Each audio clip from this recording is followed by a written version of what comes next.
Hello बच्चों, welcome back. तो कल मैंने आप लोगों को बताया था डिस्टेंस एंड डिस्प्लेसमेंट के बारे में। ठीक है, आज मैं आप लोगों को बताऊंगा स्पीड के बारे में।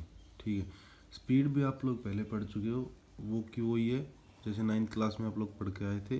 तो ये वीडियो भी कोई ज़्यादा लंबी या फिर इसमें कोई ज़्यादा आपको ध्यान देने की ज़रूरत है नहीं, बस सिंपल सुनते रहना है। ठीक है, सबसे पहली है स्पीड। स्पीड है rate of change of position of an object with time in any direction is called speed. ठीक है, यानी कि टाइम के साथ पोजीशन चेंज होना in any direction is called speed. Speed का फॉर्मूला क्या है? Distance upon time. ठीक है, फिर it is a scalar quantity. Any direction का जिक्र हुआ है इसकी डेफिनेशन में।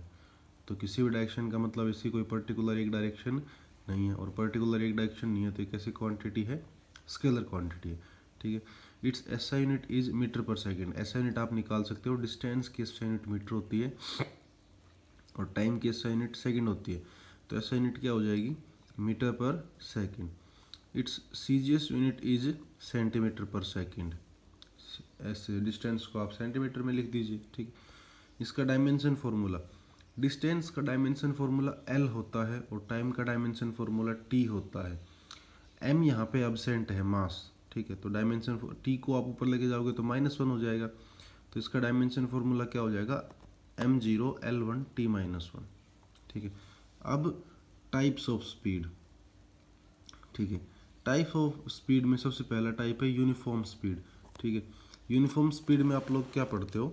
यूनिफॉर्म स्पीड में if object covers equal distance in equal interval of time however small these intervals में बी। छोटे छोटे इंटरवल्स हो, चाहे बहुत छोटे छोटे और बड़े बड़े हो चाहे, लेकिन अगर आप इक्वल इंटरवल ऑफ टाइम के अंदर इक्वल डिस्टेंस कवर करवा रहे हो किसी भी ऑब्जेक्ट से, तो उसकी स्पीड कैसी होगी? यूनिफॉर्म। और इसको आप कैसे समझ सकते हो कि पहले 1 घंटे में 5 किलोमीटर डिस्टेंस, दूसरे घंटे में 1 घंटा हो गया, या फिर आप ये लगा लो कि 10 बजे 5 किलोमीटर कवर कर लिए थे, 9 बजे चला था, 11 बजे उसने 10 किलोमीटर कवर कर लिए, 12 बजे उसने 15 किलोमीटर कवर कर लिए, 1 बजे उसने 20 किलोमीटर कवर कर लिए, 9 बजे चला था। तो अब हर एक इंटरवल इक्वल इक्वल है, 1 1 घंटे का, और इक्वल इक्वल डिस्टेंस कवर कर रहा है, तो यूनिफॉर्म स्पीड कहलाएगी। ठीक है, आगे आता है वेरिएबल स्पीड। वेरिएबल स्पीड है if object covers equal distance in equal interval of time and vice versa. इसका मतलब ये है कि अनइक्वल डिस्टेंस कवर करे इक्वल इंटरवल ऑफ टाइम में, and vice versa. Vice versa का मतलब है इसका उल्टा भी से ही होगा, यानी कि यहाँ मैंने डेफिनेशन में unequal distance in equal interval बात की है। अगर मैं यहीं पे equal distance in unequal interval की बात कर दूँ तो भी बात सही रहेगी। ठीक है, उसके बाद आता है आपका एवरेज स्पीड। एवरेज स्पीड है total distance by an object divided by total time taken. Total distance कितनी है और उसके लिए टोटल टाइम कितना है, वो किस में आएगा? Average speed. एवरेज स्पीड का फॉर्मूला भी लिख रखा है मैंने, total distance upon total time. ठीक है, उसके बाद आता है आपका इंस्टेंटेनियस स्पीड।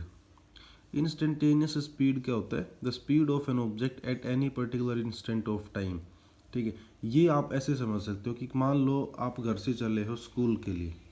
ठीक है, 8 बजे, आप 8:30 पे स्कूल के अंदर पहुंच गए, तो मैं आपसे पूछूं कि 8:15 पे आपकी स्पीड क्या थी, तो क्या कहलाएगा? Speed of an object at particular instant of time, वो इंस्टेंटेनियस स्पीड कहलाएगा। या फिर at a particular point of its path, या फिर particular point of its path. इसका मतलब ये है कि आप मान लो महेंद्रगढ़, यहाँ से नारनौल से महेंद्रगढ़ आते हो। ठीक है, और मैं आपसे पूछ लूँ कि नांगल सिरोही में जब आप थे तब आपकी स्पीड क्या थी, तो वो पर्टिकुलर पॉइंट पे होगी, वो भी किस में कल कंसिडर होगी? इंस्टेंटेनियस स्पीड में। ठीक है, अब इंस्टेंटेनियस स्पीड निकालने का फॉर्मूला है डिफरेंशिएशन का, v equals to D X over D T. यहाँ पे x डिस्टेंस को रिप्रेजेंट कर रहा है और वो हमेशा वेरिएबल होनी चाहिए, x should be variable instantaneous speed निकालने के लिए। ठीक है, अब इंस्टेंटेनियस स्पीड को आप स्पीडोमीटर आपने देखा होगा, आपकी गाड़ियों में लिखा होता है, स्पीड जो डिनोट करता है वो इंस्टेंटेनियस स्पीड ही बताता है कि इस पर्टिकुलर टाइम पे इस जगह पे इतनी स्पीड चल रही है मेरी गाड़ी की। ठीक है, तो ये था आज के लिए, कल फिर मिलेंगे, तब तक के लिए अपना ध्यान रखिए, बाय।